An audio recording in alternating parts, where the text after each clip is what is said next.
Hello, and welcome to the 2020 Young Playwrights Festival, our first ever virtual festival, a culmination of both our year-long residency program for high school students, Young Playwrights, and our participation in American Alliance for Theater Educators National Competition for Middle School Students, Young Playwrights for Change. My name is Erica Berman, and I am the Director of Education at CTM.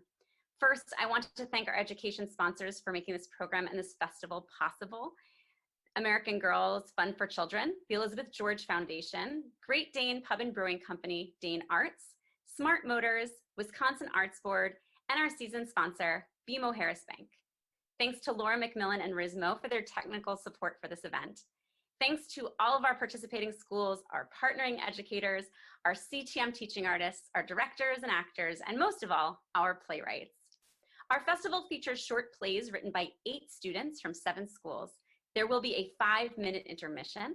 There will be a brief talk back with each playwright directly following their play. For those of you watching this on our live webinar, our Q&A feature is now open. Please type in your questions for the playwright during or just after their performance. Jenna, our education associate, will be monitoring the Q&A, and I will ask your questions to our playwrights. Lastly, this program is the culmination of a year's worth of residency programs reaching over 200 people throughout the Madison area. At its core, Young Playwrights is all about providing a platform for youth voices to be heard. CTM staff is working diligently to provide online programming for our youth and families during this unprecedented time. Your support is vital to keeping programs like Young Playwrights going. If you can, please consider a donation of $5 for today's program. More if you can, less if you can't. You can make your donation at any time during or after this event by going to our website, ctmtheater.org/support-us. This ensures that CTM can continue creating vibrant theater experiences that educate, engage, and inspire young people in their communities, in person and beyond. Thank you. And now, on with the show. Our first play is from Jefferson Middle School. Shared Ignorance by Emily Gee. Scene 1. It is dusk just outside a small town called Rockville. A young boy named Pin is wandering across the moorlands with a lantern, singing a song. Oh my darling, oh my darling, oh my darling Clementine. He is skipping across the fields and comes to a decrepit sign and reads it out loud. Rockville, huh? Population only 250. Enough space for me. He proceeds to enter Rockville before he hears the loud sounds of fighting, then hides in the brush to the side of the path when he hears a man. Sign changer Bill walks warily towards the sign with a large whiteboard marker. He does not notice Pin at first. He proceeds to warily wipe off the number before writing 248 on the board. Sir, what are you doing? Sorry, young lad, my eyes aren't quite what they used to be. Come out into the light where I can see that you're not armed. What are you doing? Changing the sign. Can't you see? Population 248? What happened? Fighting, and fighting. They're like dogs, uncivilized. It takes a toll on me too, you know. With so many people dying, I've been busy, walking to the sign, then back, day in, day out. And it doesn't help that my arthritis is acting up again. Well, why don't they just stop fighting? Huh. I wonder why we haven't thought of that yet. My, I can see already the quaint little hippies skipping about in the sunshine already. Stupid boy! Why do you think people fight?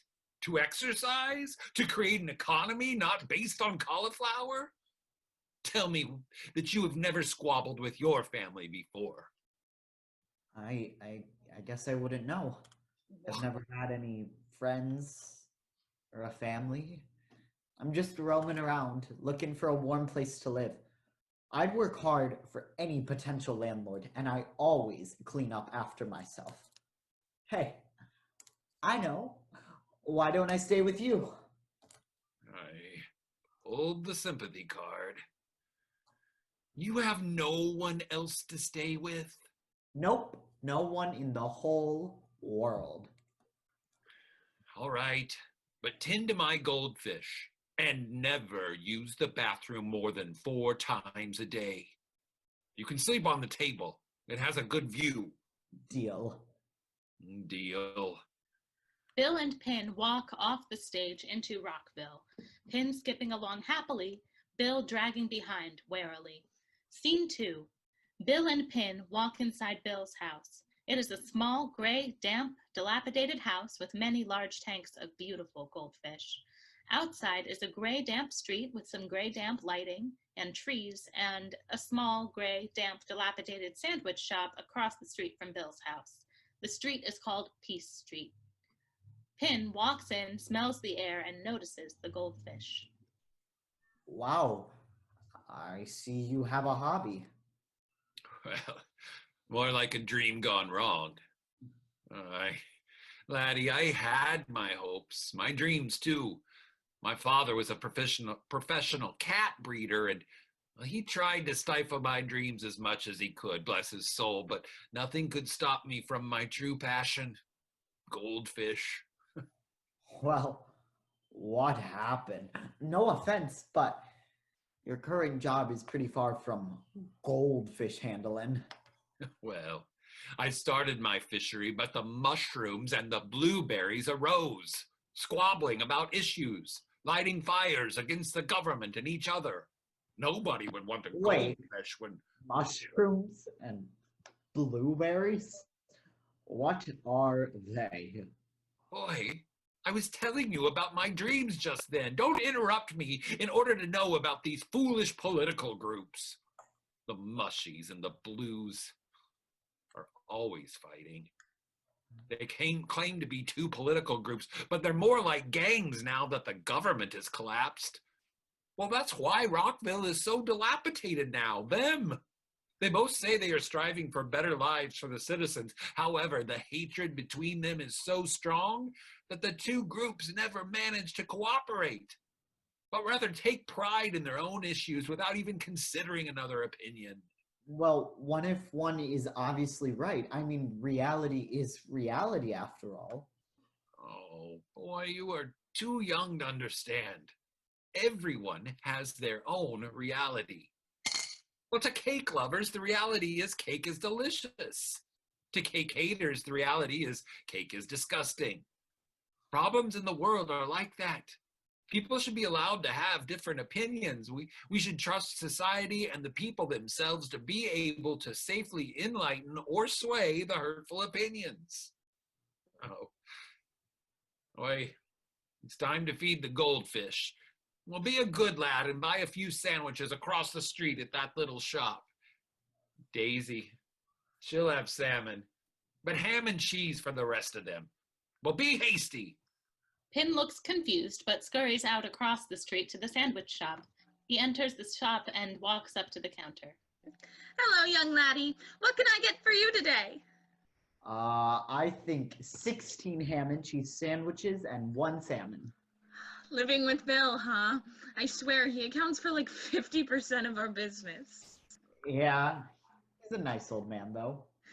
He has some interesting views on politics, though. I take it you're a blueberry? Yes. You should come to our riot on Saturday. It'll be great fun. Together, we can help defeat the mushrooms and their bigoted beliefs. I'll be there if you make me an extra sandwich. All right. What'll it be? We have ham and cheese, snake, peanut butter, jelly, and today's special, pickle. Deal. Pin returns to Bill's house to feed the goldfish. Scene 3. It is sunrise in the street outside Bill's house and the sandwich shop. The sun rises between the gray buildings, giving Peace Street an oddly peaceful morning allure. The peace is shattered by the yelling of the blueberries. Freedom, peace, equality! Only mushies stand in our way! Julia runs outside waving a blue flag and chants loudly. Freedom, peace, equality. Only mushies are in our way. Pin peers outside the window as the early morning peace is disrupted. More and more people join the riot. Oi, these blueberries are early risers. Pin runs outside to join the excitement in his red pajamas. Julia, I came. What's going on? No time to talk. It's time we fight for our rights. Freedom, peace, equality. Only mushies are in our way. Freedom, peace, equality. Only mushies are in our way. Mushrooms enter at the left of the street, chanting. Freedom, peace, equality. Only blues are in our way. Freedom, peace, equality. Only blues are in our way. Blueberries are shocked by the arrival of the mushrooms. There is a silence on the side of the blues for a mere moment. Then full chaos develops. Mushrooms and blues are fighting while trying to cover the other group's chants. Our red pajama Pin is lost in all of the chaos. The fighting continues and the sun sets. Finally, the two groups finally disperse, leaving a clutter of objects in the peaceful reverie in the dusk. Scene 4. Bill rushes outside from his house shouting, Pin? Pin? Where are you? Where's that boy wandered to in such bad conditions? Hopefully that sandwich girl wasn't filling his head with ideas. He notices Pin collapsed in the middle of the street. Boy! Boy! He rushes to inspect further. In horror, he takes a pulse, gasps, checks for pulse again, then sits, numb, next to Pin's dead body. Hey, Bill. Notices Pin. Mood changes to respectful sadness. Oh no. Is he dead? Well, accidents happen at these kinds of things. Just be happy he died for the greater good. He was only with you for a week after all. No. He didn't die for anything. He died for nothing. Nothing! A bright young boy wasted. Well, I beg your pardon, but yesterday we scored a great victory against the mushrooms. They're a bunch of racist, hateful bigots. So they're the bigots, huh? Well, what about the blueberries? They're bigots too, you know. Everyone in this town is a bigot. No one in this town believes that they might be wrong. Research might favor some, but no one tries to convince anyone or let themselves be convinced. Fight, fight, fight, fight, fight, fight, fight, fight, fight! That's all these people know. I've never seen a town hall meeting, and if you haven't noticed, yesterday's riot didn't accomplish anything. I am trapped in this town, I tell you. Bill turns away abruptly to enter his house. Julia is speechless for a few moments, then goes over to pay respects to Pin. You did seem like a nice young laddie. Then, in a sudden rage, she rips off her blueberry belt, slams it into the dust, and steps on it as she heads back into the sandwich shop. Scene 5. It is the morning of the day after Pin died. The streets are empty, dilapidated, and dreary, just as they were before. Julia is heading out with a large basket of sandwiches. She crosses the street and knocks on Bill's door. What do you want? I just brought you some sandwiches. I thought you might need them since no one is here to take care of your goldfish. Fine. Come in. So I renounced my blueberryness. Good for you. I care so much. I was thinking all last night after Pin died. And you're right. There is no progress in this town. People get caught up in the fight to prove that they are right, and it's awful. And it causes so many of the problems. But we can't just be quiet all the time. And what if one group is corrupted and won't be reconciled with or even allow discussion? I mean, you hear things all over the world, and it's just unfair. Corrupt governments, lack of resources, unequal treatment of people. I mean, how is discussion going to help? Youngster, discussion can do wondrous things if both parties are listening. Not if the main focus of one of the groups is money or exploitation. Well, no, but for social issues, onlookers can help. People just need to remember that everyone has a mind of their own, with motivations of their own and backstories of their own. We need to learn to acknowledge that and keep that in mind when we talk to each other. All right. So I need your help. I knew you needed something from me. The mushies are attacking my sandwich shop tomorrow. Let's fight for peace. Scene 6. It is night. Peace Street is lit by the cool light of the moon. Figures are rapidly ruining the quaint little sandwich shop, smashing glass, etc. They do so quietly. Julia jumps down from the roof and confronts the mushies. Stop! Mushrooms are startled from their work. They gather in a semicircle around Julia. I see you're destroying my life's work, but enough with that. Join arms with us. The blueberries? No thanks. No, with the people. Let's abolish these silly groups and actually start working towards the better good. What makes you think that we'll abandon our core beliefs just like that? I don't think that.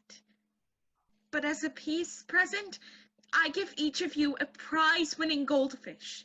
These are bred by award-winning handlers, and their bloodlines are so pure. They're worth thousands of dollars.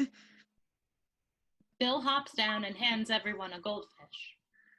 Mushies and blues. We lost count of what really matters. The things we believe in. So let these goldfish represent the living flames of our peace, and let's set our differences aside. We got lost in the art of proving we were right. That's never good, is it?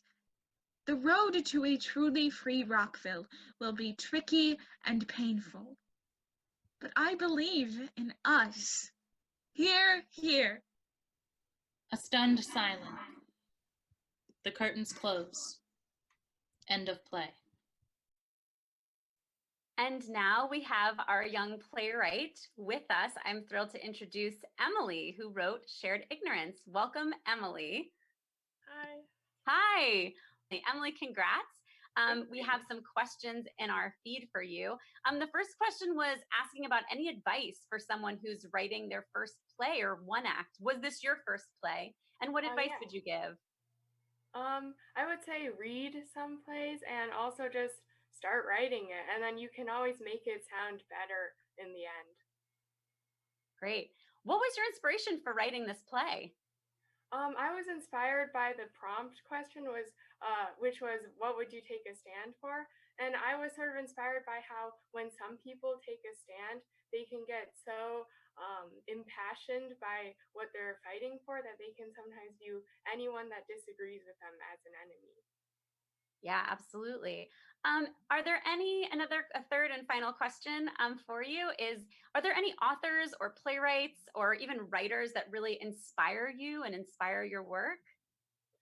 I would say the one play I read when making this that really helped was Of Mice and Men by John Steinbeck, which just really helped with the formatting and stuff, but also like how to make people talk, like how to write like people talk also.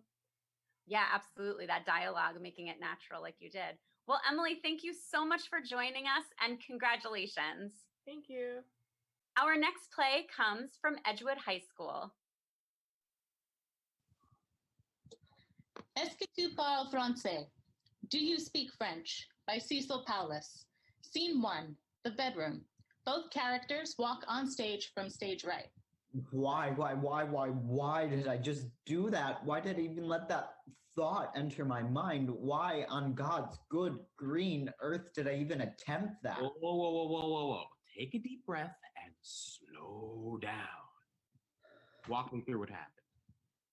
Dude, I did it. Did what? Dude, I finally did it, just like we talked about. Did what? Ate the class hamster? No, stupid. I asked her out. You what? You said, well, this girl sounds pretty special. If I were you, I'd man up and ask her out. That's the only way to get her off your mind. Look what you got me into. I never thought you'd actually do it. I thought you'd just consider it for a week and then drop her, just like every other crush you've ever had.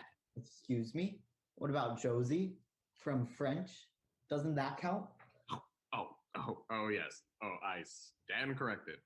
Before me stands the wondrous wooer who asked Josie Sawyer to homecoming sophomore year and went out to Smoothie King once, where you let her convince you that she could pay for her own smoothie.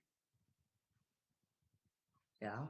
After which, you never talked to her again, which resulted in a text which I don't even know if I can classify as a breakup. That's why I finally wanted to get something right. I saw her and immediately my heart went, now that's the kind of girl for you, Timothy James. Okay, Romeo. Describe this girl to me again. She has long, dark hair, bright blue eyes, and her laugh makes the universe stand still. Her smile lights up the whole room, and the way she moves. Okay, bud. Walk me through this time. Which class do you have with her?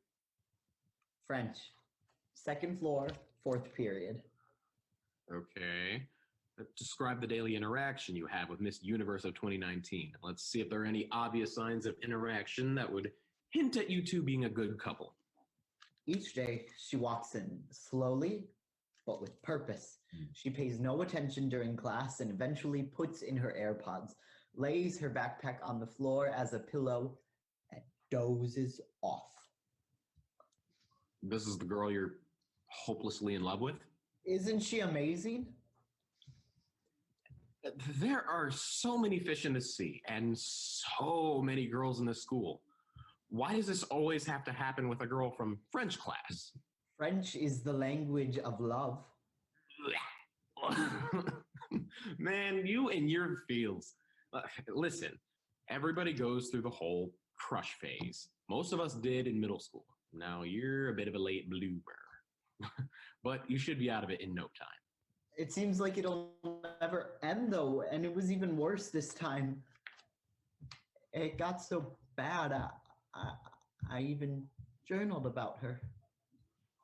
You what? I journaled about her. Men aren't supposed to express their emotions, Timothy James. Men are supposed to suppress their emotions deep down inside them until they are lowered into the grave. I couldn't help it. I felt like I was bursting at the seams. I felt like a basketball. Pumped one pump too much.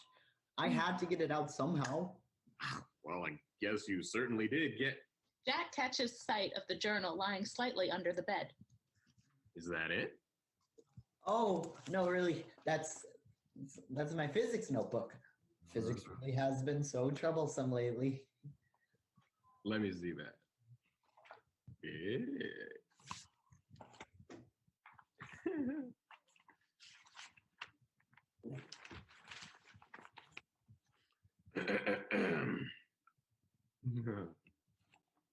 I've been recycling in my head so many times. No. It's a bad idea. But I know that's absolute BS. And sit near this beautiful girl named Zoe. Zoe? Who's very funny, beautiful, and smart. What's this? Tim's eyes widen and become panic-stricken as he realizes Jack has found the page. He lunges at Jack, but Jack rips the script in the other direction, whereupon Tim sinks to the floor, defeated. Zoe, do you have a second? I have been admiring you for a couple of years, and I think you're smart, you're kind, you're beautiful, and you're really funny. I'd like to get to know you a little bit better outside of the classroom. So on a day when you're free, I was wondering if I could buy you a cup of coffee and we could talk for a little bit. Tim has slumped onto the floor like a wounded gladiator, feeling as if his last shreds of dignity are bleeding out of him as he assumes the fetal position. What is this? Is this how you asked her out? Tim crawls to a chair. He violently nods his head no, but slows down the nod till he's slowly nodding yes. What happened to being smooth, Romeo? Or at least being subtle? I tried, but not everyone's Will Smith from Hitch, okay? So, if this is how you asked her out, how did she react? Well, I thought she was going to ask for my phone number, so I wrote it down on a piece of paper, right? But she didn't ask for it. She just stood there. So I panicked, shoved the phone number into her hands, and sped walked my way out of the gym. Wait! I have the perfect solution. I know what you're going to do to fix the situation. Ooh, I have the perfect fix. Really? Yes. Yes. I've got it. This'll fix everything. And you'll be on that date in no time. Really? Really, Jack? What is it? Come on, man. You gotta tell me. You read me putting my heart out for show and tell. I deserve to hear this. You walk into French, and you go right up to her before she has a chance to put in her AirPods and go to sleep. You say to her, Zoe, I want you. I really, really want you. You are my other half. You are my predestined soulmate. When God created this good green earth, he battled with himself for days, deciding whether to create Adam and Eve or Tim and Zoe. You are the match to my flame, the wind in my wings, the yin to my yang. And this is, of course, when you hand her 24 roses and a box of assorted chocolates. Come with me, Zoe, and never look back. Tonight, Ellie, tomorrow.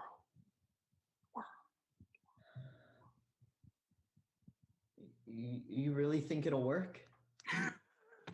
No way, man. You try that and she'll transfer schools. I'm gonna be single forever.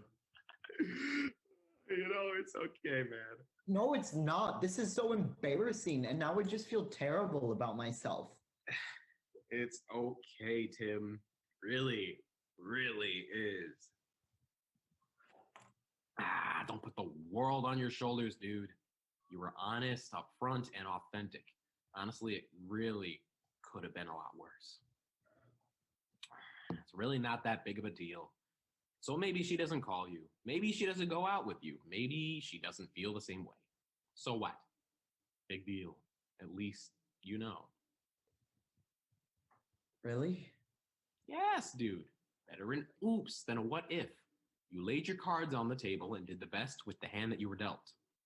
Now, you don't have to worry yourself sick whether or not she likes you. So, what do I do now? Just keep living life. Keep taking it one day at a time. So far, you've made it through 100% of your bad days, and that's not going to change. Sooner or later, you're bound to find the right girl. Until then, just dance with life, and when the time's right, I'm sure life will let the right girl cut in. You know what? I think you're right. You better believe I'm right. I can't remember a time when old Jazzbo was wrong. Thanks, Jack. I don't know where I'd be without you. Anytime, Tim. No matter what's up or what's going on, I'm here. Tim's phone rings. Don't pick it up. It's just another crank call. Oh no, it's a 608 number. So? Oh my gosh. What if it's her? What do I do? Do I just leave it? Should I let it go to voicemail, or do I? The ball's in your court, dude. Do the best you can with the hand that you're dealt. Better an oops than a what if. Hello? Yeah, this is Tim. Yeah, this is the guy that talked to you in gym. You what? I mean, yeah, I can absolutely meet you at Collectivo at 5. Yeah, totally. Yeah, I'm also in your French class. Okay, totally. See you then. Bye, Zoe. Tim slowly presses the button to end the call, stares at his phone in disbelief for 5 seconds, breaking into a grateful, happy, optimistic, childish smile. End of play. And now we'd like to introduce Cecil, the playwright of the last play. Hi, Cecil, welcome. Hi, thanks for having me. We have a couple questions here from our audience, and those of you watching this in the live webinar, just a reminder, you can ask your questions for these playwrights in the Q&A. We are talking to them live. So Cecil, what was your biggest inspiration for the characters in this play? Inspiration-wise, I kind of looked at the different emotions inside your head whenever you experience something like this. You have the one side that's like, everything's going to pot, this is terrible, how are we going to deal with this?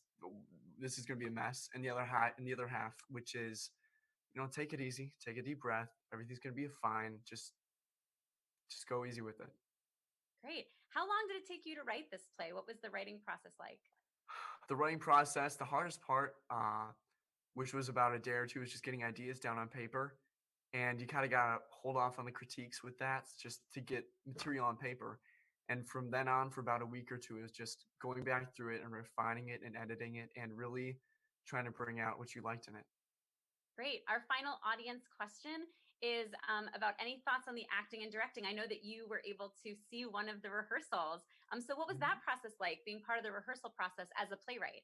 I mean, it was kind of crazy. It was all the ideas that were in your head, then going to paper, then being acted out. So, I mean, it was a big jump.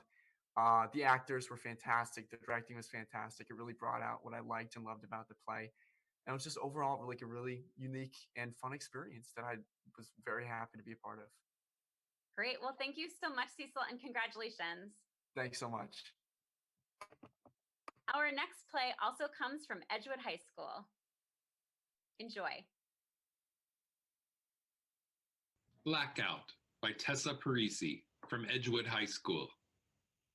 Scene 1.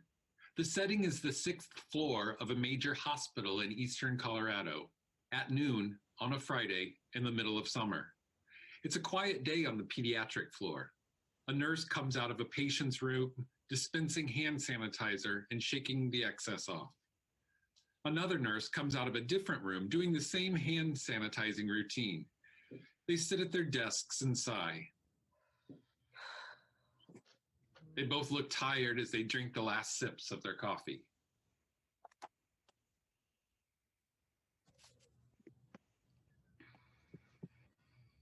Do you want some more? I'm gonna get another cup. Oh, sure. Thanks. Anna takes Lauren's cup and walks over to the coffee machine. She gets there at the same time as her coworker, Danny. Hey, Danny. You busy today? Not really. I feel like no one is, except Lauren, it seems. Every time we ask her to dinner after a shift, she says she has to take extra shifts or go visit her dad. What does he even do? She's never told us about him. I don't know. Probably something easy, like a truck driver. Those guys are gone just about as long as her dad is, or at least that's what she says. Huh. I don't know. She gives me a weird vibe. I mean, she does, but she's also my friend. Fair enough. Why are you looking at her like that? I don't like her. I feel like I always catch her staring at you, and she always asks way too many personal questions. She does? Yes. And she even asked about you specifically. Are you sure she wasn't just joking or just genuinely curious? Yes. I mean, she'd say things like, "Oh, Danny, Anna is just so perfect. I bet she had no problems in the world.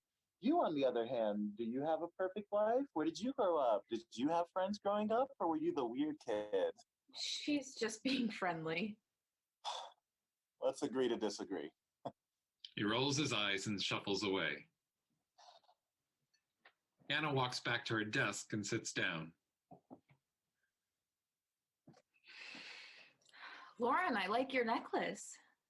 Is it a flower? Oh, yes, it is. It's called hogweed flower. It doesn't sound beautiful, but it is. My father gave it to me when I was little, so it reminds me of him. Huh. My mother had hogweed plants in her garden when I was growing up, but only to keep animals out. It can blind anything or anyone if they get too close. Lauren looks surprised and dispenses hand sanitizer on her hands nervously. But I'm sure it has sentimental value to you and him. Was he a farmer? He was a traveling salesman. That's why I didn't see him very much. He had this job my entire life, so I never really saw him that much, but we've been more in touch recently. Well, that's good that you guys talk more now. We should all go to dinner when he comes back into town. I'd like to get to know him. Oh, well, he's not much of a social butterfly, so. But I'll tell him we said hello. She grabs a stack of files and starts to sift through them. So, what was Danny talking to you about? How much he hates me? No, never mind. I don't want you to talk badly about him. I just don't understand why you're friends with him. He's perverted. He always is staring at me. And when I try to say hi to him, he just fake smiles back. I mean, not really something a 32-year-old pediatric nurse would do, am I right? I guess, but I'm sure he doesn't mean anything by it. He's just that type of person. But he's creepy. I mean, I've seen him peek at my computer when I'm going to get coffee, or when I go to the bathroom, or when I do my rounds with my patients. And when I come back, he quickly looks away and then starts typing something on his phone. I don't trust him. And you shouldn't either. I understand that, but I trust him the equal amount that I trust everyone else. All right, well, I should go check on my patients. Also, can you grab Danny for me, please? I want to talk to him about something. Sure. Danny, Anna needs you. Oh, before I do, I should check their medications and see if there's time. The power cuts out and the lights are shut off just as Anna is about to sit down. A crash of a chair hitting the floor, followed by a body hitting the floor. End of scene 1. Scene 2. Anna is unconscious in a hospital bed. She is starting to wake up, but she still remains still to hear the conversation between Lauren and Danny. Do you know what happened? Of course not. It was pitch black. She's still unconscious? She should be waking up soon. Did you do something? I mean, did you hit her? Me? Did I hit her? First off, why would I hit Anna? And second, I wasn't even near her when the lights gave out. Lauren, where were you? What do you mean? I said, where were you? The lights gave out. I went to the copy room. Yeah, the copy room or the electrical room? You have no right to accuse me of this. Then why does it make sense? You've always asked me so many questions about Anna's life and her father. Father.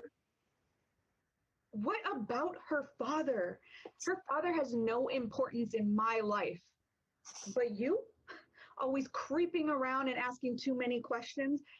I think you're the one who cut the power and made her fall. You took the wheel off her chair. You did it. You and your perfect job and your perfect life. Your father isn't actually a traveling salesman, is he? No, he's not. What I'm about to tell you, you can't tell anyone, especially Anna. We might want to go in the hallway to talk about this because Anna might start waking up and I don't want her to hear this. After she hears the door close, she opens her eyes and sits upright, grabbing her head and the bag of ice that's sitting on the table next to her. She looks around as if she's trying to regain her senses, then swings her legs off the side of the bed and sits for a minute. Okay. Okay. I'm pretty sure I heard everything they said. What is going on? I knew Lauren was untrustworthy, but Danny? Does he have something up his sleeve? She sits back on the bed and hears the snap of a plastic tube, focuses on where the sound came from, looks closer and pulls a broken syringe from a hole in the mattress. She reads the label aloud. Hogweed dose 101? Well, but hogweed is poisonous. The only other person I've talked to hogweed about was... Suddenly, Lauren and Danny come into the room. Once they notice that Anna is awake and holding the vial, they immediately shut the door and lock it. They turn to face Anna while she turns the needle of the syringe forward, making it a weapon. Stop! Don't come any closer. I don't know what your goals are here, but I'm not an idiot. I can see right through you people. Anna, it's not what it looks like. No, Danny, it's exactly what it looks like. Lauren is a spy trying to get information from me about my father, or trying to use me to get to my father. She was going to threaten me with a vial of hogweed. All right, Anna, I'm gonna walk towards you. Please don't stab me with the syringe. You can trust me, Anna. Look, I know it's hard to believe, but I work for your father. You... what? This whole time? Yes, this whole time. For a while, actually. Since you were about 20, I was assigned to keep tabs on you, to protect you from people like Lauren's father. There's been no problems until now. I just had a conversation with Lauren, and let me just say that I believe her and that I trust her after our conversation. So what did she tell you? She told me that when her father was first caught and put in prison 6 months ago, he had an inside man who could communicate with the outside world. Her father promised the inside man and Lauren millions of dollars if they were to follow through with the mission of first kidnapping you and then holding you for ransom until a check was written or your father was willing to trade you for Lauren's father. How do I know you're not lying? You don't. I have no gain in any of this. There's no reason I would ever lie to you, Anna. Have I ever before? I want to talk to him. I need to talk to my father. And you can. I called him when you fell, and he wanted to come talk to you himself. He's in a car out front. He holds her arm and starts to lead her out the door, but she pulls away. I got it. All right. I'm going to call your father and ask him what he wants me to do with Lauren. You can go ahead. He's in the black Suburban, right outside the emergency doors. Anna slowly exits with a confused look on her face. After she is gone, Danny and Lauren face each other. Danny gets a phone call.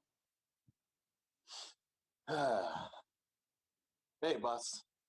Yep. She's coming down right now. I told her to go to the emergency entrance and wait for your car. Lauren pulls out a cigarette and hands one to Danny, lighting it for him. Yeah, she did exactly what you thought she'd do, boss. Yeah, trusted me and pinned Lauren as the bad guy. Yeah. Isn't this great, boss? We got the head of the FBI's daughter. What an accomplishment. Mm-hmm. Yeah. Yes, 15% for me and 15% for Lauren. Perfect. All right. See you out front with your prize, boss. Lights fade to black. End of play. And now I'd like to introduce the playwright, Tessa. Welcome, Tessa, and thank you so much for joining us. Hi, thank you for having me. Hi. So we have a few questions from our audience over our Q&A. Why did you choose to set this play in a hospital? Yeah, so this summer I recently had a couple brain surgeries where I was, in and out of the hospital a lot. So I wanted to kind of have fun with it and really put it into action in a play and make it special. How did you come up with the idea for the plot or this mystery idea? What's the backstory on that? Yeah, so I'm a huge fan of Criminal Minds, so I really like kind of starting it out with a problem, and then I wanted to have a couple twists in there and then have it be resolved at some point. So, yeah. This is the type of play, the 10-minute play that can become a much larger epic. Someone was asking, was it hard working within the time constraints of a 10-minute play, and how did the time limit shape the writing process? Yeah, it was. I mean, it's not easy to fit so much into 10 minutes, but I wanted to keep it kind of short and sweet and have it be fun and adventurous in such a short time. Excellent. And it was. Thank you so much, Tessa, and congratulations. Thank you. Our next play comes from Cromery Middle School.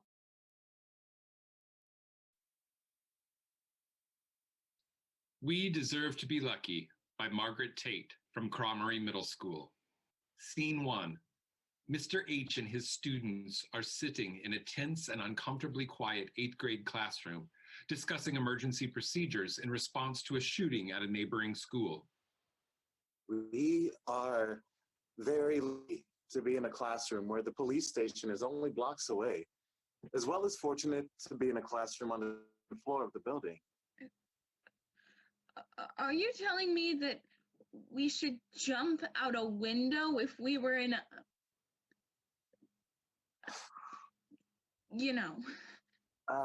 The truth of it is that it's a choice between breaking an arm or a leg and losing a life. We are very fortunate to have that corner in our classroom and the conservancy to run to it. These are safety precautions that we have to take. Do we have any questions? Are we really lucky?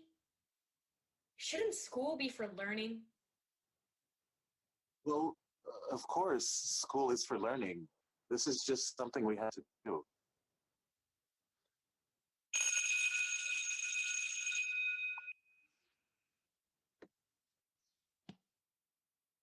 Scene 2.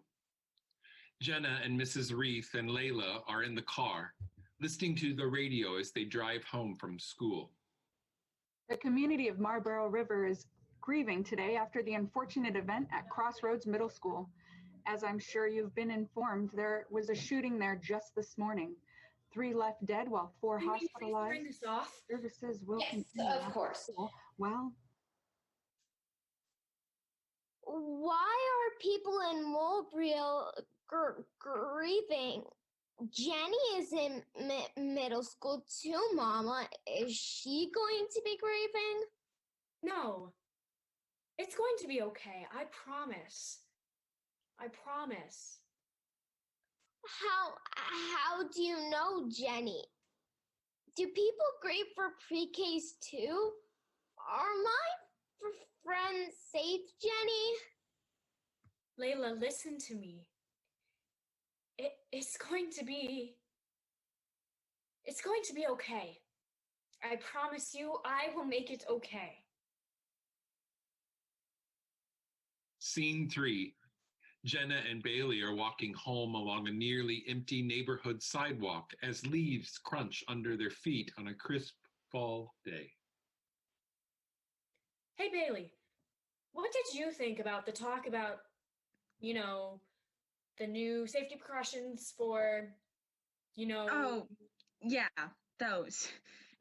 Did you hear they want us to have assigned seating in the lunchroom? Because that's crazy. And I don't know if I'm okay with that. I mean, how am I supposed to talk with my friends? I mean, I could always move my assigned seat, and if I got in trouble, I could always move back. But it's just so unfair. And sign? We could march for the kids from Crossroads.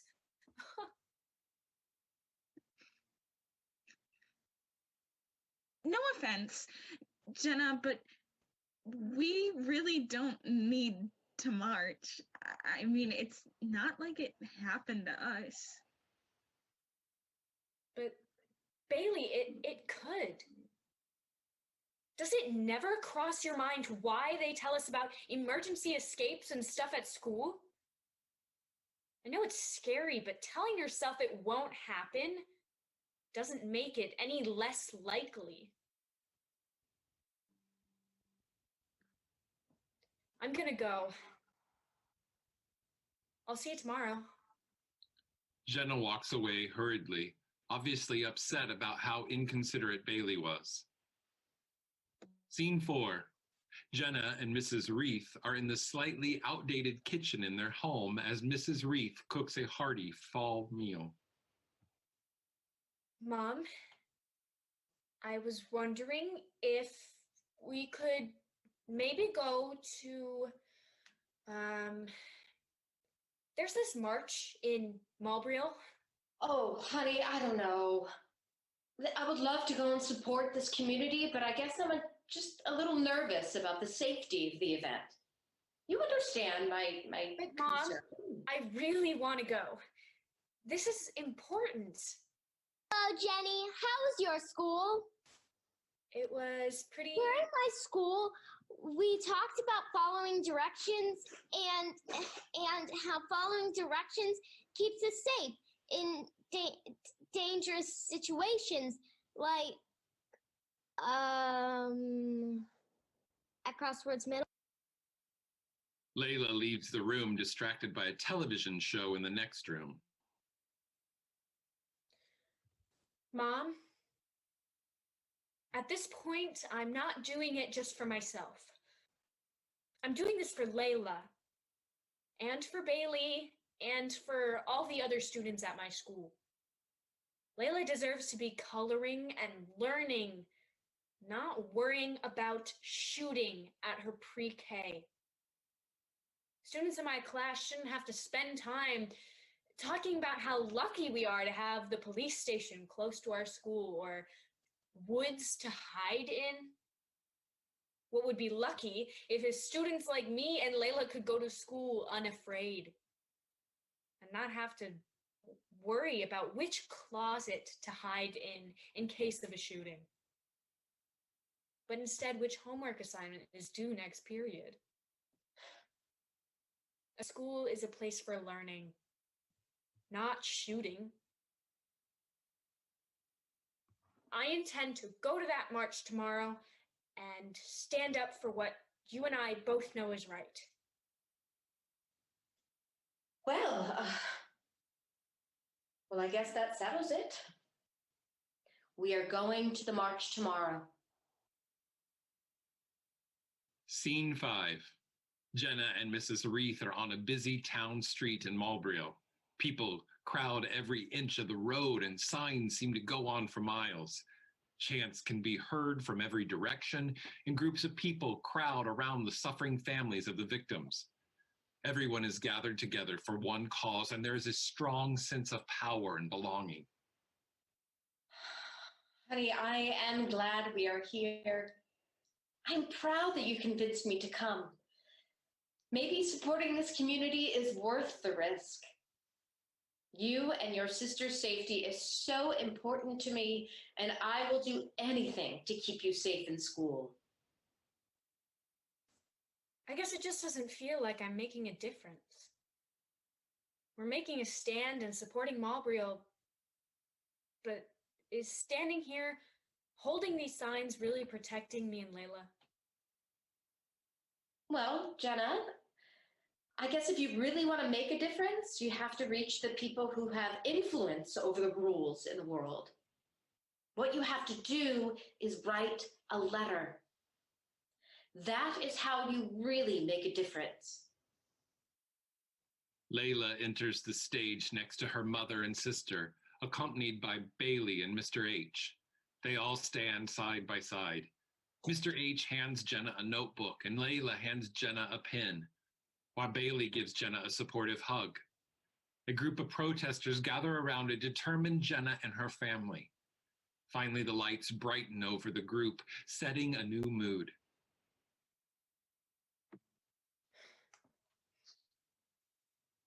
I want to create real change.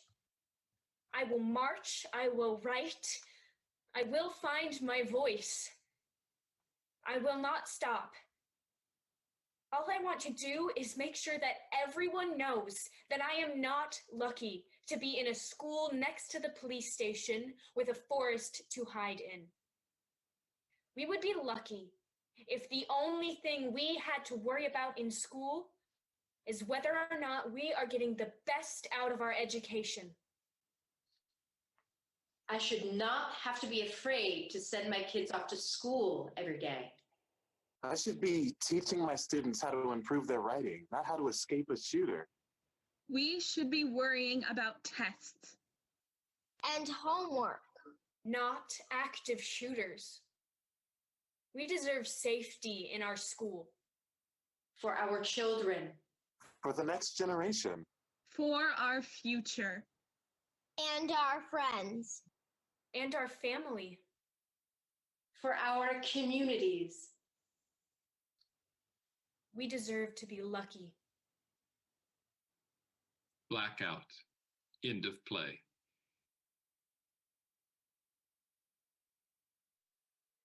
And now I'm thrilled to introduce Maggie, the playwright of We Deserve to Be Lucky. Maggie, welcome. Hi, thanks.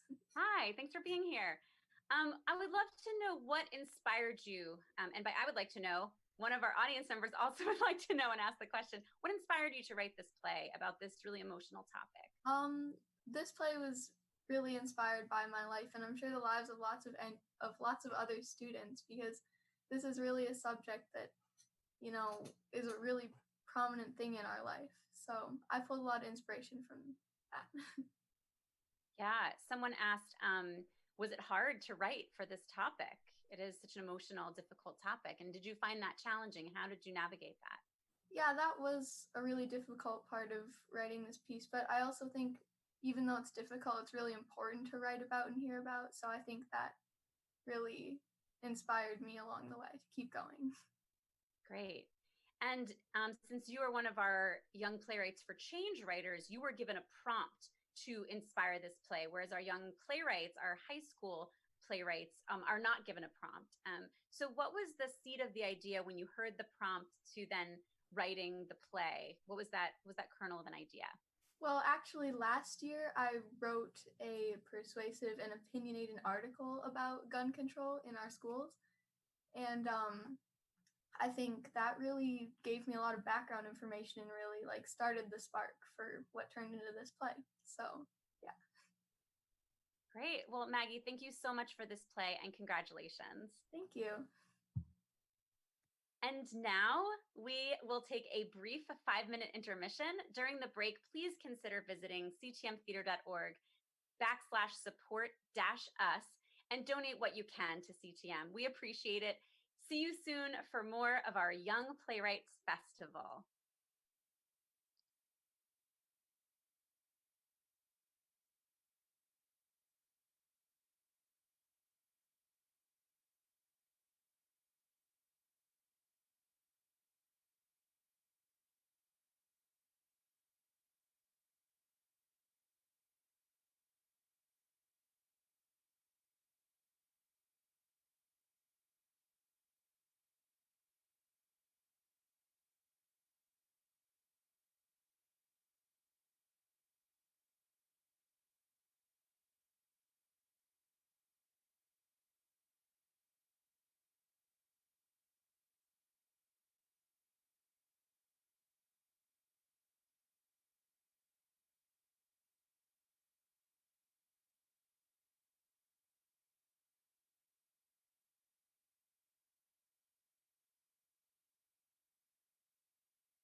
Hello and welcome back to the Young Playwrights Festival. Just a brief reminder to use the Q&A feature for any questions you have for our playwrights. Thank you everyone who's already given such wonderful questions. Please keep them coming throughout this live webinar. And second, thank you to, again, just to all of our sponsors and to everyone who has donated so far. Please visit ctmtheater.org/support-us to support us. And now on with the festival. Our next play is from La Follette High School. Enjoy. The Sidekick Strikes Back by Richard Mogensen. Setting: the top floor of Ultra Hero Tower in Mediterranean City. Abominable Man's base and the sewers of Mediterranean City. Present day. Act 1, Scene 1. The curtain rises on the top floor of Ultra Hero Tower midday. It's a large room with an elevator in the center. To the right of the elevator is a glass casing where 2 black mannequins sit. To the left of the elevator is a dark oak desk. Several stacks of papers can be seen on top of the desk and a single wastebasket to the side. Kramer is sitting at the desk filling out papers. Kramer wears a blue spandex with blue eye mask. Ultra Hero Man walks out of the elevator. He wears a silver and gold spandex. His cape is silver. His chest and the back of his cape read UHM in big letters. He walks towards the desk where Kramer is working with a newspaper under his arm. He stands at the desk and clears his throat to get Kramer's attention. Yes. Get a load of this.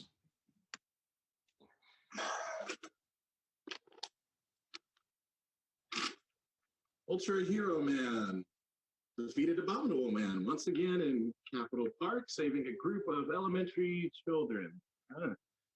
Afterwards, the hero ended up flying off and returning only seconds later with ice cream for each of the kids. The amazing and stupendous hero ended up flying the bus back to school. Don't we have such an astonishing and astounding hero? I saved the city once again, Kramer. Yes, yes, that's wonderful. Magnificent, even. Isn't it? I say we take a break from all the idle chit-chat and celebrate. Oh, of course. Another party to celebrate how great you are. It only makes sense. Aha! So you agree. Now come, Kramer, my sidekick. Let us depart at once and celebrate. Well, I'd be sorry to disappoint you, but I still have to get our hero reports up to date. Both mine and yours, because you never spend any time on it. Yes, well, even if I wanted to fill it out, I wouldn't even know what to do with it. Such a peculiar fault of mine. I swear, if it wasn't for me, you wouldn't even be in service. The government could decommission us anytime it wants. We're lucky to even still be alive. Luck! Ha! I, Ultra Hero Man, don't need luck. Sure. Well, how about this? After you finish our paperwork, we can go hit up the sewers. There's probably a lot of things that need breaking in that base of his. What? What base? What are we breaking into? It's Abominable Man's base. After I beat him up this morning, he spilled the beans on his little project. Claimed he had developed some tech that would have me shaking in my boots.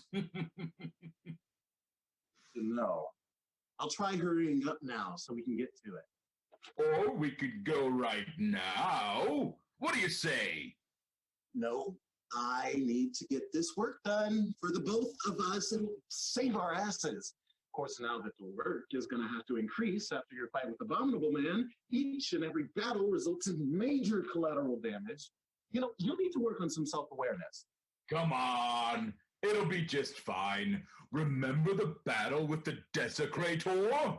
By the time I got there, half the town was up in flames. I flew right at him, dragged him through the ground, ripping the concrete up from the streets. Then I spun around and threw him into a nearby building. The public absolutely loved it. They cheered for me and threw a big parade. after they rebuilt part of their town. It was amazing. You should have been there. You would have loved it. I was there. Did you say something, Kramer? I'm sorry to admit this, but my super hearing isn't as super as it used to be. Such a perfect hero as myself is somehow limited. Now, where was I? Ah, yes. You had said something, Kramer, yes?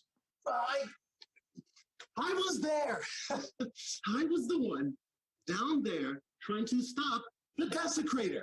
I was the one that called you. But you said you had to use the bathroom. I had to hold the desecrator off for 5 more minutes after that because you were off wasting your abilities and then had to take a leak. 5 whole minutes. Do you know how long 5 minutes is for someone without powers? It was horrid. I had to survive against a masked murderer, and I almost didn't survive thanks to you. And everyone forgot that I was keeping him distracted from just destroying it to begin with, but they all congratulated you, the one that defeated him. Why, yes, of course, silly me. I forgot you were there. How could you forget I was there, huh? After you defeated him and everyone began cheering for you? Oh, the audacity. You know, you decided to call me by my name, not my superhero identity, my real name. I had to move. I had to set up new phone numbers. I had to ask for several restraining orders already. And my parents? You have no idea how hard it was for my parents after people found them. It was all because you decided to let the cat out of the bag and use my real name out in public. Do you even remember what my superhero identity is? No. Super what? That's not it. Flaming. That's wrong. Super sidekick? My name was Eurydice. Ah, yes, my partner, Eurydice. Aha! I shall try from now on to call you as such when we go out in battle, Eurydice. Kramer walks away from the desk into the elevator. He presses the down button on arrival. Don't even bother. What? Why? What's wrong, Kramer? Because I quit. The elevator dings and he turns back around. He goes inside the elevator and presses the button for the main floor. The elevator closes. Ultra Hero Man is left alone in the office. He stares at the elevator and then looks down at Kramer's mask on the floor. Curtain closes. Act 1, Scene 2. The curtain rises in Abdominal Man's base in the sewer system of the Mediterranean city. It is lit by overhead lights. A white cylinder takes up the middle of the base. The cylinder is surrounded by 3 white desks with keyboards and monitors attached to the cylinder. An oversized pistol coated in a shiny white color lays motionless on one of the keyboards. Kramer enters. He wears a black spandex, black helmet, and black cape. He walks up to one of the screens attached to the cylinder and begins typing away. The lights overhead begin flickering. I understand my purpose now, Ultra Hero Man. I understand now what I must do. Now come, hero. Come meet your end. The lights stop flashing and everything is dark.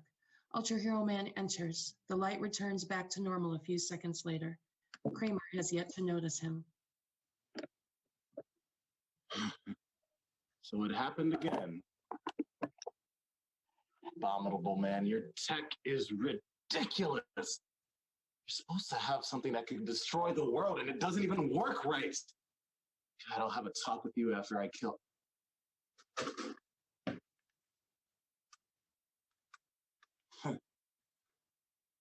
Ultra Hero Man. Welcome. I almost didn't see you there. Kramer? Call me that. I am the destroyer of the world. Unoriginal. Heard it before. Now, shut everything down. What? Do you not like the flair? You absolutely love anything that's over the top. Are you saying that you're not gonna grab me by the collar? Yeah, throw me around the room before flying me straight into some cement? Huh? Yeah, maybe fly me up ground and show people how simply abuse your villains. Have you lost your touch, hero? Kramer, would you just stop and listen to me? I'm done listening to you. You ramble on about how, so amazing you are, and how people simply adore you. No, no, I'm done with that. You listen to me, you hear? From now on, you're going to listen to me. I came to talk with you. Please, Kramer. You still don't call me by the name I tell you to call me by. I'm done with you. Listen. There are some things I need to work on. I realize that now. I'm not as perfect as I thought I was. I guess I get caught up in the moment sometimes. I guess that's why I'm thankful you're around sometimes. You sort of bring me back to reality. But listen, I want to talk things out right here, right now. Kramer? Kramer, what is that? This? Oh, nothing special. Abominable man's notes claim it could kill you, but other than that, it's just a harmless toy. What? Yeah. Kind of surprised me that he would have something like this, but hey, I won't complain. You know, I say this isn't personal, but this really is personal. Why are you doing this, Kramer? Why? It's because I wasn't good enough. I wasn't powerful enough to be acknowledged. If I was, then the people of this city would give me credit for all the things I did. If I just had powers, I could be the greatest hero ever. But now, now I have power. You're delusional. You're afraid. Kramer. No, I could not be the hero I aspired to be. So I became the most powerful villain. Goodbye, ultra hero man. I'm sorry. What? The pistol goes off with an abrupt and loud shriek, cutting Kramer off. Ultra Hero Man falls back and falls to the ground. What? You're sorry. No, you would never be sorry. You had it all. You had powers. You had fame. You had everything. No, I had nothing. I was powerless. I had to work to become a hero, and you just popped up. You pop up out of nowhere, gain all this fame, and then you hired me? A complete nobody as your sidekick. Fine. You didn't need me. You didn't need anyone, much less a sidekick of all things, but you chose me. I don't understand. And why would you be sorry? Tell me. Tell me!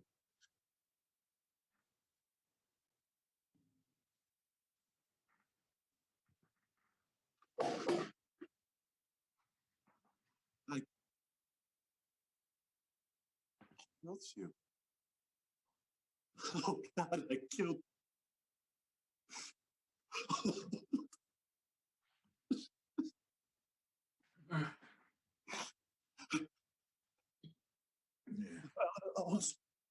Ultra hero man. You're alive? I thought I killed you.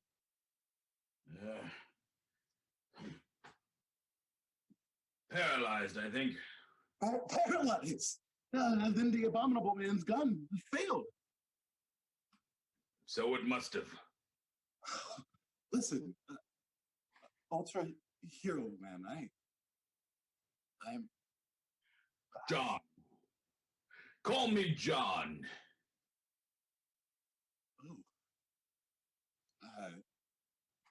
Okay, John. I heard what you had to say. Listen. I'm sorry. I didn't mean to reveal your secret identity to everyone. It was an accident. It was an accident. And I do suppose I take fights way too far sometimes. I create so much damage. Far more than villains ever do. Oh, you're right about that. I hired you because you were different. You were my opposite. I had you stick around because I liked you. You always thought about the problem for itself. You always had to. You were powerless.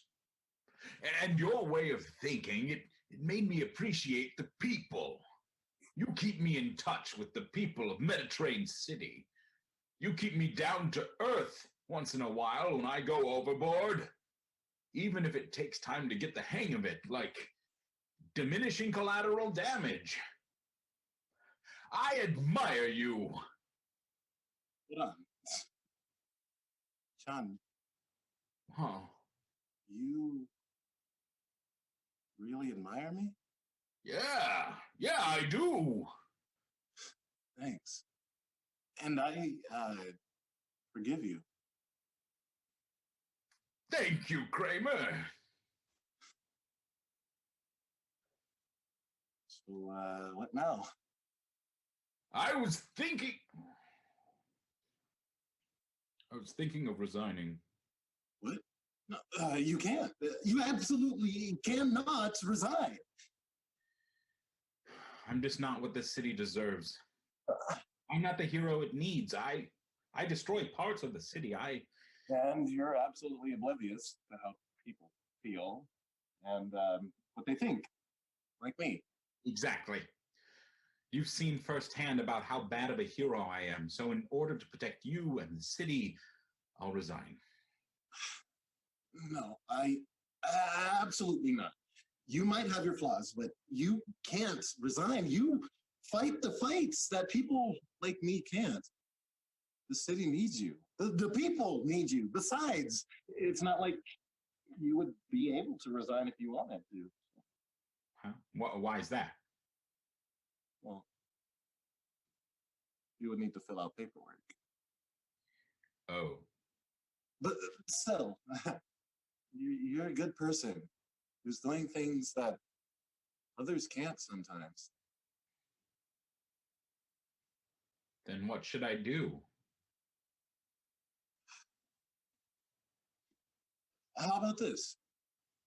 I'll come back. All right? I'll come back. You will? Yes, but on a few conditions. I'll be teaching you how to fill in your own paperwork every now and then. You're also going to need to give me credit for my work from now on. And you're going to need to tone it down to violence and spending time with people. You need to focus on your work.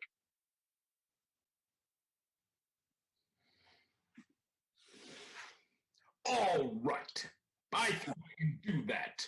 You can be like my corner man in boxing. Yeah, I guess it would be similar to something like that. But I'm going to want to find a new identity. Not Kramer, not Uriday. You got something in mind? No, not yet. But I'll think of something eventually. Well, all right. Thank you. No, thank you. I never knew that stuff, but I don't want to try and disappoint you now that I know. And I'll try not to disappoint you from now on. Yeah. Okay. Thanks. Now, let's get out of here. This place gives me the creeps now. Agreed. We can come back here tomorrow to take care of everything. For now, let us return to Ultra Hero Tower. Yeah, let's do that. Kramer and Ultra Hero Man exit. Curtains close.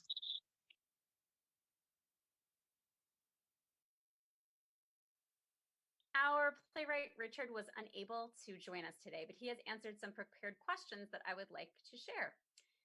The first question I asked him was, what was the inspiration for this play? Richard said, I grew up watching a lot of superhero cartoons. I thought it would be fun to write about something that had been with me from my childhood.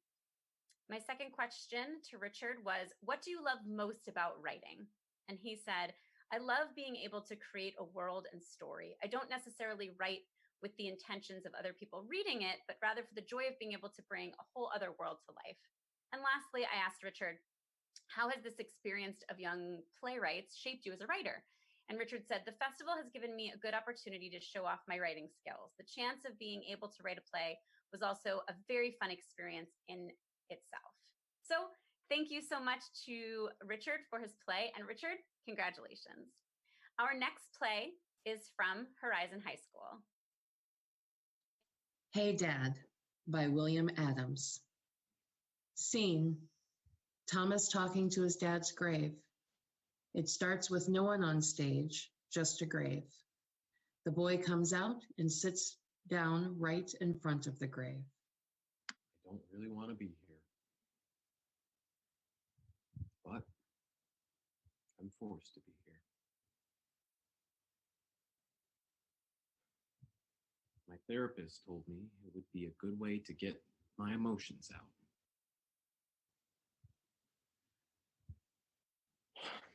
So, I guess I'll give it a try.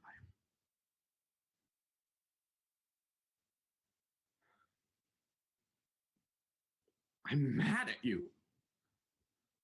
We just started having a relationship. For 16 years, you were barely there.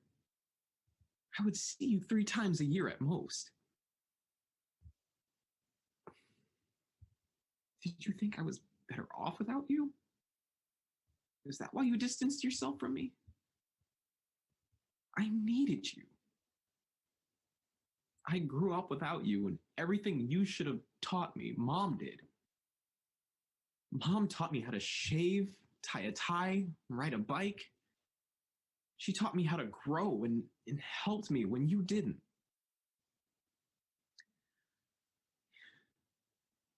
Even though Mom helped me, I still just want one more day with you.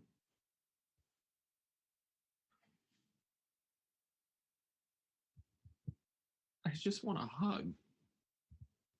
Dad, just one more hug.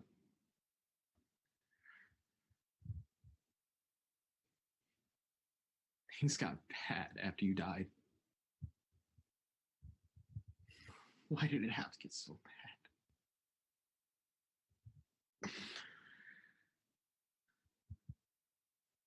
You were never there. It would be so much easier just to cut you off and forget about you. But I can't. I can't forget you. I tried to forget you. I tried so hard. I just wanted to say screw you and leave you in the past. Leave the pain in the past. But the second I would try, the good times would pop up in my head. I don't want to forget the good times. But with the good times, there are bad times. And there were bad times. Do you know how many times I would think you had died or just forgotten us? You wouldn't call for months. And then out of the blue, you would call. You know how happy I got when Mom would tell me that we would talk or meet? I would count the seconds in a day, just waiting for the day to end so that seeing you was just a little bit closer. You know how excited I got just talking to you? You made me happy.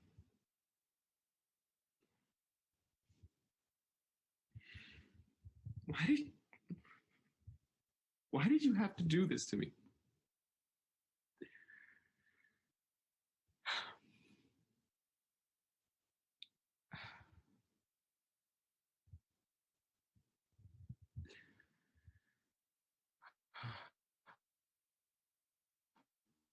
at least you would call like once every 3 months or so.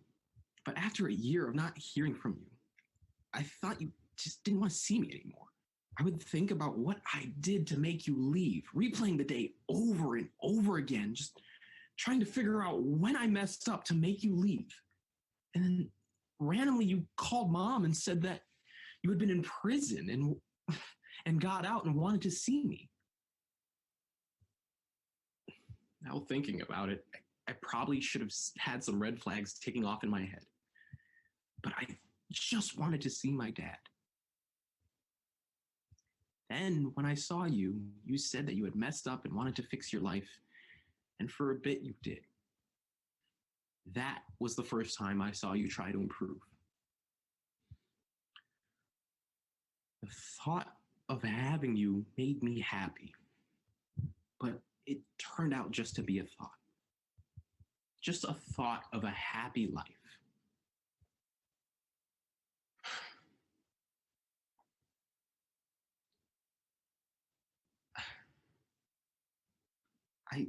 I still think about what life would be like if you hadn't relapsed. I would dream of all the stuff we would have done. And then I would wake up and realize that the idea of a happy life wouldn't come. You know what I did after you died? I dug myself a hole.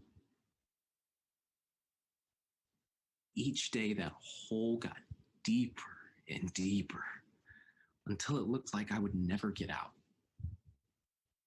And when I looked up from that hole, I didn't see light anymore. I saw only darkness. After losing the light, I thought about how easy it would be just to kill myself. It would have been so much easier just to end that hole right there. It couldn't get any worse if I couldn't dig it anymore. I got really close to ending it. You know what stopped me from killing myself? Mom did. She saw that I was struggling and asked me if I was okay. I broke down in her arms and told her everything that was happening. She got me the help that I needed. I stayed in a hospital for a week, and after getting out of the hospital, I made it my goal to help myself. And that's when patches of light seeped into the hole. Instead of going down, I started going up. I started to get better and better. I started to use the pain to help me. I started to use the pain that caused me to get into the hole to get out. And I started to climb and climb. And the hole became smaller and smaller each day. And for the first time in a very long time,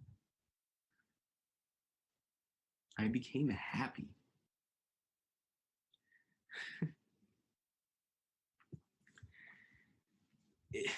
It's kind of weird to say that.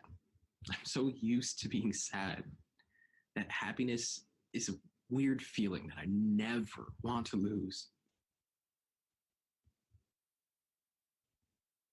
Before, I thought I was alone. Now I know that I have the support around me. And it makes going through life a little bit easier. After Thomas's monologue, his mother comes out and gives Thomas a hug. After they both say, "I love you," then they both walk off stage. The mother goes off first because Thomas looks back, smiles, then walks off. And now I would like to welcome the playwright, William. Hi, William. Hello. Thank you so much for this play. We have a few questions from our audience and certainly a number of comments. One comment was, this play has so much impact on me, thank you, and asked, how did you put so much emotion into this? So for me, the question would be more about your inspiration for the play and where that came from. So most of the inspiration came from myself. It is very much a personal piece. It's based a lot about my life and my struggles and my emotions. I had one of the CTM people who came to the school to help us. His name was Enda. He said to make it make it a personal piece, but have a different character. Make it someone else with your emotions, so that if you wanted to change stuff that isn't based off of you, you can. You can make him do stuff that you wouldn't do. And so that's when I kind of changed it from me to Thomas. It was pretty much my emotions through a different character. Thank you so much for your bravery sharing that. And yeah, I know that we talked about writing from your scars, not from your wounds. And so I think that separation that Enda suggested really shone through in the play and helped the editing process. Someone asked, was it hard to write about this topic for you? Was the writing process difficult? Yes, it was very difficult. It was a lot of emotional stress, I should say. It's really I had to be in a different mindset to get through all the emotions. It's kind of hard to write about being depressed when you're super happy. You don't really understand the emotions. So I had to kind of close myself off from the real world for a bit and focus on my writing. And that was probably like the hardest thing to do, was giving myself the time and place so that I could focus. Like music was a big thing. I would sit down, I would put my earbuds in and listen to music while I'm writing. And I would try to use the music as an escape from what's around me. So sometimes I'd have it way too loud and hurt my ears. So that's when I realized that I should probably turn it down. And then a big thing was making sure that I didn't go too far down the hole. It was very hard for me to kind of balance because I've had a lot of emotional moments in my life, and especially with this piece like this, trying not to go down that deep was a big part of trying to find that balance of getting myself into the right mind space, but not the exact mind space, because I was not in a good part when this play, the story of the play was happening. I was not in a good place at the time. So having to kind of go back to that was not the easiest thing. Yeah. Well, thank you so much for your bravery, first in the piece itself, and also in sharing this with us as well. We're all really touched by it. And so thank you so much, and congratulations on this really powerful piece, William. Thank you so much. Yeah, I had a great time writing it. Thank you so much. Great. Thank you. Yeah, bye. Bye. Our next piece is from Monona Grove Liberal Arts Charter School. Enjoy. Serial by William Costello from MG21. Breakfast. Home. Nick sits at the island counter eating honey bunches of oats with whole milk. Devin sits nearby with a bowl of dry Cheerios. Dry, as in no milk. Alexis walks into the kitchen wearing pajamas and looking for bagels. Onion or plain? Does it really matter?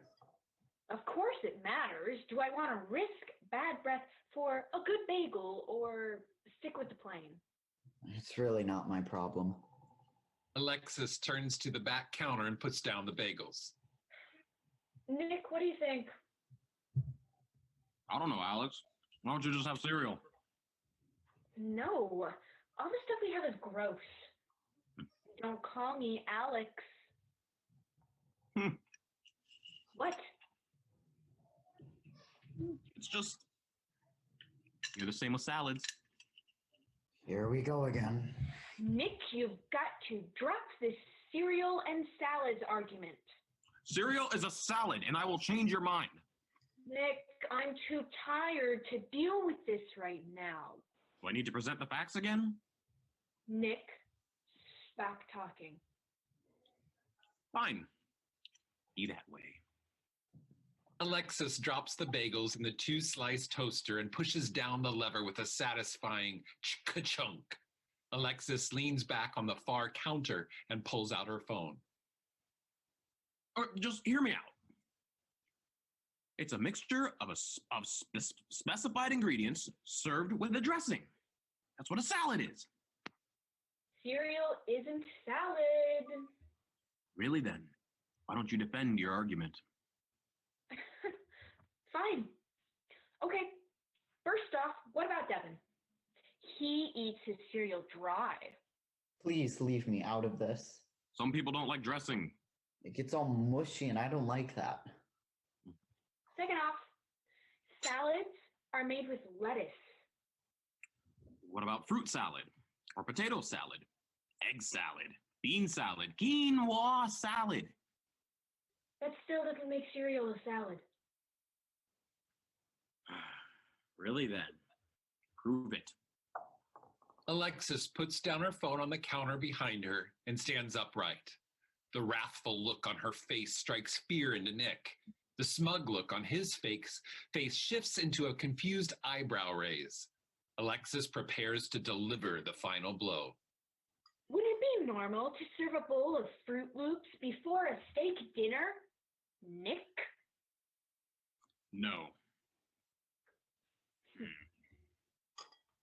But you can eat a salad on its own. You wouldn't serve fruit salad before either. Fine, but cereal still isn't a salad. Just like how gyros aren't tacos. What does that have to do with? It's pronounced Eero. Oh, tomato. Tomatoes. What? Tomatoes are fruits. They have seeds, which makes them a fruit. Therefore, by the same reasoning, cereal is a salad. You are impossible. Okay, wait a minute. I've just realized something. What? That you're wrong? What? No. We're both right. That can't be right. How can something be right and wrong at the same time? Shh.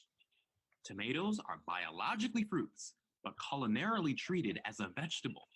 Maybe cereal is the same way. Cereal is not a goddamn salad. You are wrong. Can't you just compromise for once on this? I am... Keep talking about this, and I will spit in your freaking bowl. He resumes eating as Alexis walks to the counter near the toaster. Denial.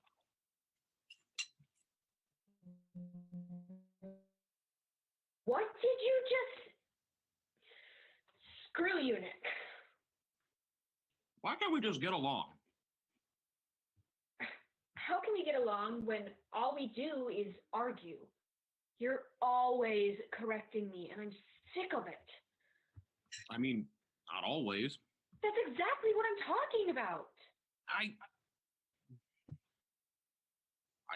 thought I was getting better at this. Well, you're not. Her shout echoes through Nick's mind. I think you've improved. Thank you, Devin. At least someone noticed. Hey, you're really hard to deal with. You try to get your way all the time, and it is super annoying. I mean, you can be very persistent, and sometimes you don't know when you need to stop. Well, I mean, not all. Okay, I hear it now. But still, I compromise from time to time. Really? Tell me one time you've compromised.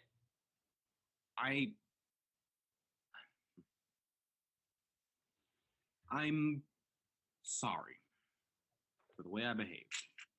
I had no idea you felt that way. I just wanted to help you, to make things better. But it turns out that all I did was hurt you. And I am truly, deeply sorry. I'm going to college soon, and I think I actually might miss you. Though we hate each other so much, I think I'm gonna miss this. What about me? Yes, I'll miss you too, Devin. I don't hate you, Nick. I've never seen this side of you. It's hard to be vulnerable, you know? I've been bottling up feelings like this, and I just want to seem strong. For you. For both of you. I wanted to be a good role model, and I've failed you. All we've done is fight, and I'm sorry. This was very eye-opening. I hate to ruin the vibe, but we're running late. Hurry, hurry. Nick shoves cereal into his mouth, spilling some in the process. Devin, with an empty bowl, walks to the far counter and puts his bowl and spoon next to the sink. Nick rushes to do the same, mutters things, and grabs his backpack. Keys. Oh, found them. Nick finds and grabs the car keys. Devin grabs his backpack and walks out. See you, Alexis. Yeah, Nicholas. Alexis opens their fridge as the lights on stage fade to black. The light from the refrigerator illuminates the kitchen. Alexis grabs the cream cheese and closes the fridge. End of play. And now I'd like to introduce William, the playwright. William, hi and welcome. Hey, glad to be here. Hi. Well, Thanks so much for joining us. So I have some questions. There's been a lot of wonderful comments from our audience about the humor in this play and how much they really love the humor. So I would love to hear a bit about comedic writing and what inspired you to create a comedic piece. well, I usually find like the greatest thing that I can do is, make other people, laugh. Because I'm not really good at tragedy or, I thought it'd be fun to do a comedy piece. Yeah, excellent. That's great. And what was your inspiration for this play? Why write this play?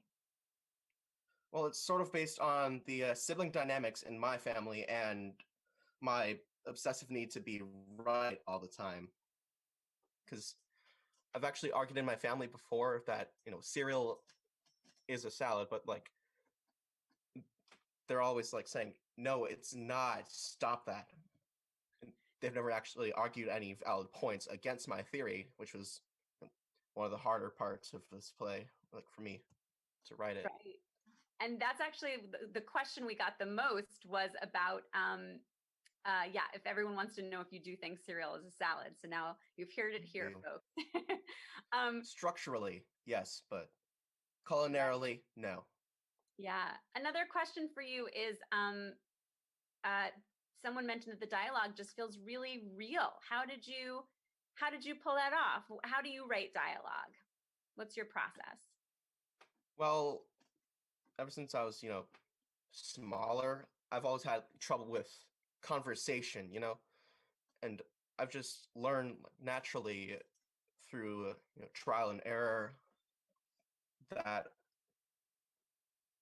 I had to write a good conversation.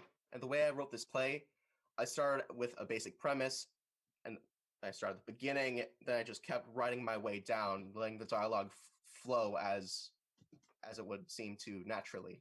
In fact, I hadn't even written the ending by the time I figured out what I was going to start writing. Yeah, thank you for sharing parts of your process. William, thank you so much for joining us for this talkback, and congratulations. Thank you. Thanks. And now our final play of the evening is from Malcolm Shabazz City High School. Enjoy.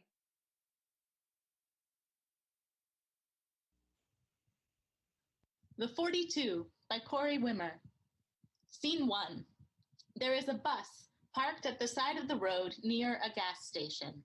The bus driver is waiting for passengers to pile in. Christy and Jack are scoping out the bus, finalizing their plan. To them, it looks like the bus is vacant, other than the bus driver at the front. Christy and Jack dart onto the bus holding knives. Shortly after this, Pumpkin is outside running to the bus as he stuffs his hoodie full of stolen cash. That's right, buddy. Move, and you won't get hurt. Please don't hurt me. I have a cat at home, and he gets very scared if he's all alone. Shut up and move it. The bus driver all of a sudden faints and falls to the ground. Well, did you stab him? Christy, I thought we said shanking was off limits. I didn't stab him. He just fainted. Help me lift him into one of the seats. He looks heavy. They lift the bus driver up and set him on a seat. Looks like he's taking a little snooze. Have you been here the whole time? Hand your phone over. Yes, and I must say, you act like you've never hijacked a bus before. And I'm definitely not letting your grubby paws touch my new touchscreen XDA2. Touch screen. It hasn't even been released to the public yet. Now. Okay.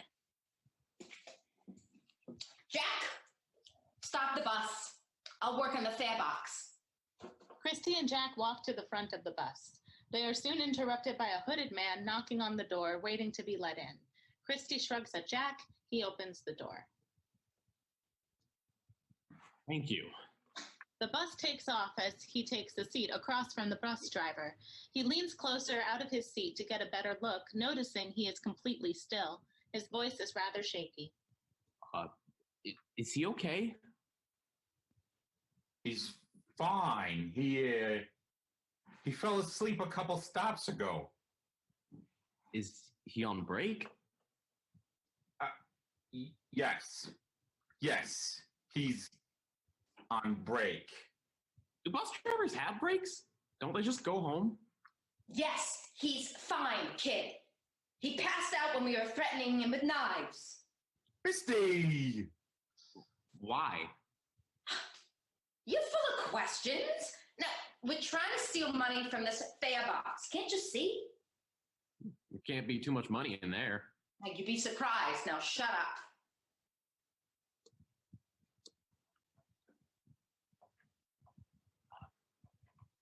Are you okay? No. I have a very important business meeting I need to get. Did you hear me? I said shut up.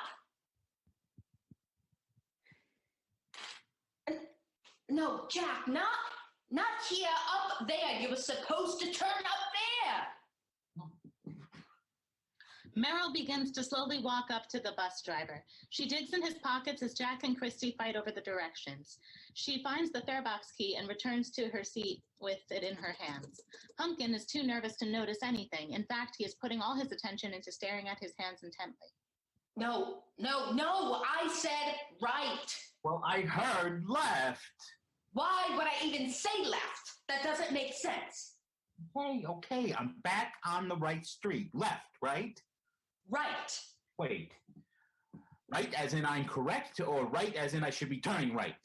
Turn right. Now, just stay on this highway until you see a giant red sign for a bowling alley. She turns her back to Jack and stares at Pumpkin for a few seconds before speaking. Hey, you. See if the bus driver has any keys on him. Pumpkin gets up from his seat, still holding the stolen money to his stomach, and walks closer to the bus driver. He uses one hand to search for the keys and the other to hold the money. I don't see any. I think he's waking up. Hey, what's going on? Get away from me! You passed out a while ago, but you're fine. Now, if you don't shut up, I can't promise anything. I didn't find the keys anywhere, ma'am. That's because I have it. Why, you little... You were so busy over there fighting with your man, so I took my opportunity. You better hand those over before I shank you. You can't do anything. I'll tell you what, we can negotiate. Yeah? And what do I have to offer you? Your brooch.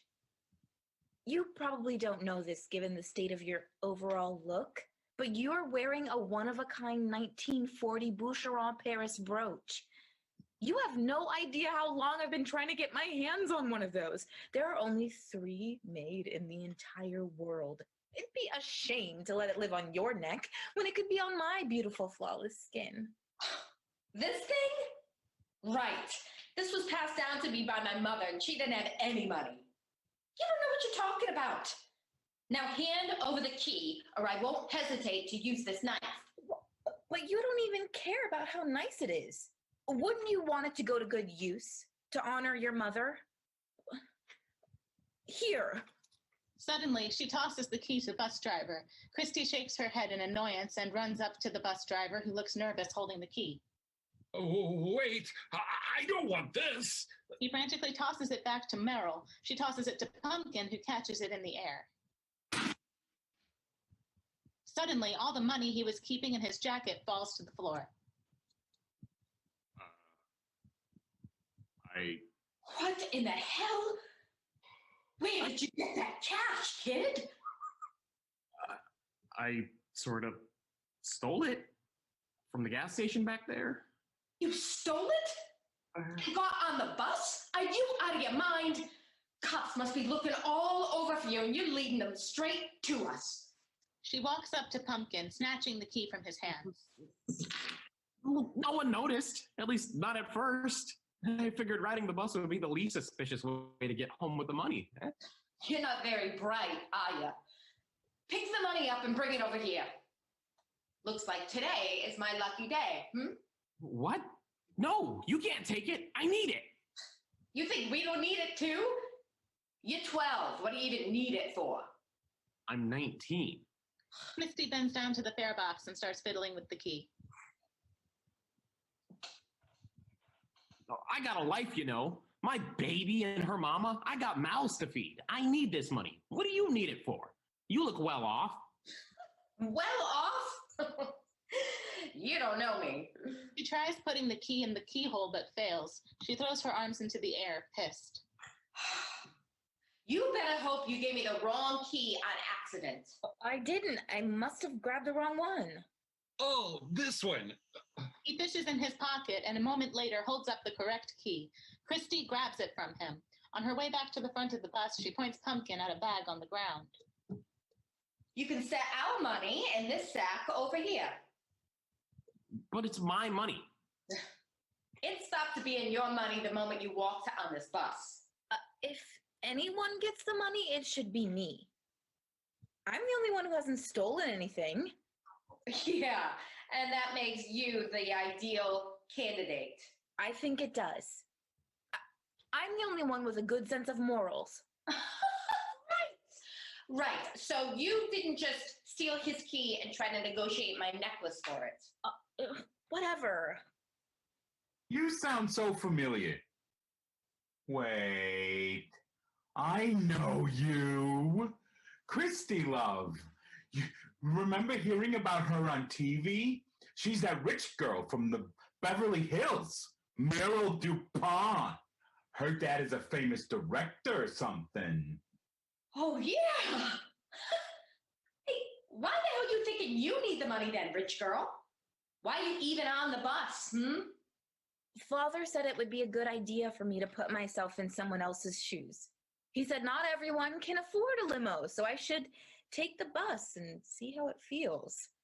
As for the money, I'm the only good person here. I'd probably donate it to charity or something. What would you do with it? Probably buy drugs off the street. Send it to my parents back in Beijing.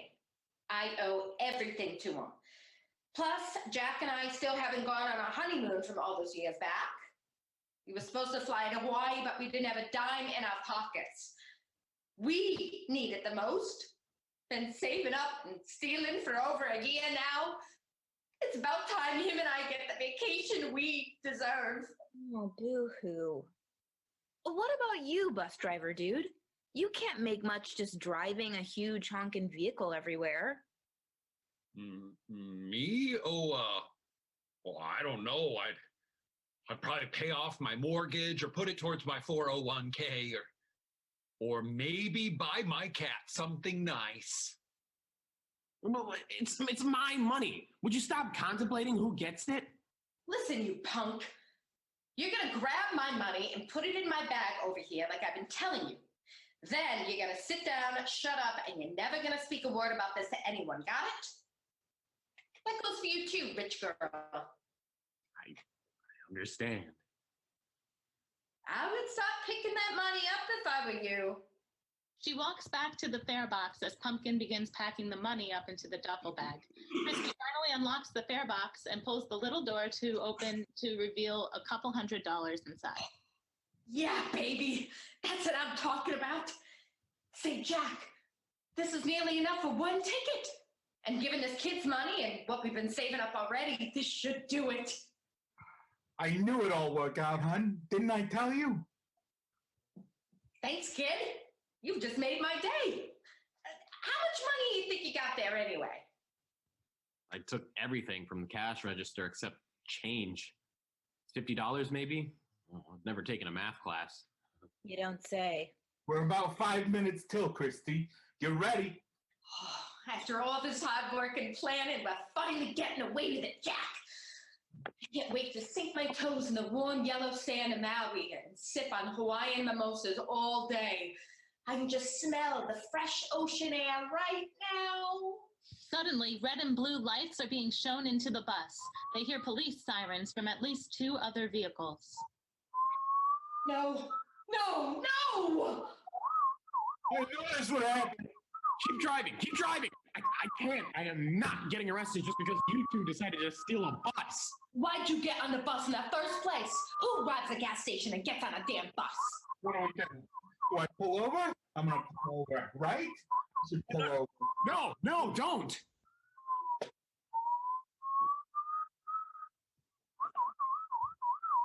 I knew this was gonna happen. Say goodbye to our They hear the engines shut off and the car doors slam. The police walk up to the side of the bus towards the doors. Oh, Lord, please forgive me and let me walk away from my sins. BPD, open the doors now. Jack opens the doors and the cops walk in. You, get up. Put your hands up. All of you. How'd you find us so quickly? Security cameras exist, you know. And so does GPS. Hey, you two, shut up. Excuse me, sirs, but do you know who I am?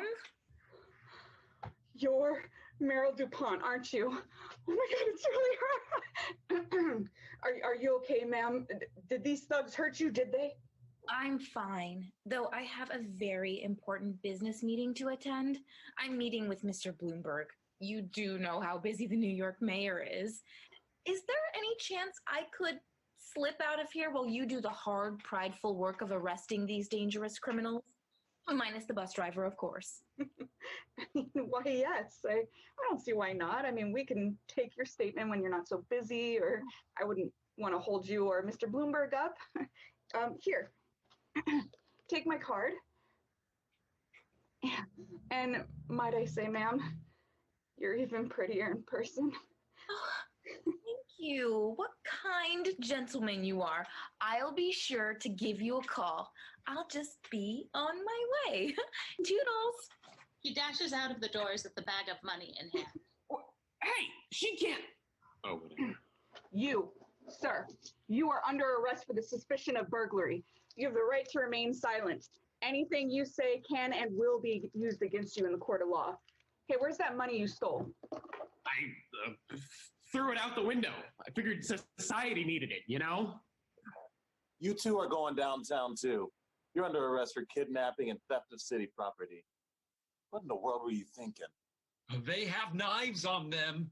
All right, drop the knives on the floor, you two. Nice and slow. Jack and Christy reluctantly take the knives they have in their pockets and drop them. The cop picks them up and lowers his gun and turns towards the bus driver. All right, you can stay here for now. My partner will be back in a couple of minutes for your statement. There's nothing that says we can't have a honeymoon in jail, right? Oh, Jack, you're lucky I love you. The bus driver watches as they exit and walks quickly towards the fare box. He cautiously sticks his hand in the fare box and pulls out some cash, stuffing it in his pockets, under his shirt, and anywhere else he can think of. Just one step closer to retirement. He looks outside from the window and sits back down on one of the chairs as the lights dim to darkness. End of play. And now I'd like to introduce the playwright of the 42, Corey. Corey, welcome. I have a few questions for you. What inspired you to set a play about robbers on a bus? It was actually a prompt for my playwriting class. I can't remember what the prompt was, but I thought of the bus scenario, and later when I was writing my final play, I liked the idea, so I used it. We had a question that was, what was the meaning of this play? So what were you trying to achieve with this play? Or was it humor? Was it deeper meaning? Was it just good old-fashioned fun? Or yeah, to you, what was this play? What was the core of this play? I wanted to just write a funny play, something that would be cheesy and make people laugh. But it also had a bit of a deeper meaning too. Kind of the message was that if you do bad, you won't be in luck. And oftentimes rich people, as you could see, Meryl got away with the money. They tend to be able to get away with more things. Yeah, absolutely. A question that one of our audience members asked that I really like is, who do you think deserves the money the most as the playwright? Because as the playwright, you need to think about everyone's point of view, right? Yeah. Since you're in all of their heads. So, but who do you think deserves it the most? I think, yeah, that's a good question. Probably the bus driver. He was kind of the most low-key dude. Didn't really do anything wrong. Yeah. And the last question is, someone asked, why did you put a 19-year-old kid on the bus? So someone probably a bit closer to your own age. What was Pumpkin's purpose? I know that you are a fan of Pumpkin. Yeah, I think I wanted to make the story more interesting, and it's not too often that you see a young dad in a play. So I liked that idea, and I just went forward with it. Great. Well, Corey, thank you so much for your play and your conversation, and congratulations. Thank you. Thanks. And that concludes our Young Playwrights Festival. Please stick around to watch our end credits, which acknowledges all of our artists, educators, and honorable mention playwrights, and please donate if you can. Thank you for joining us, and we will see you next year.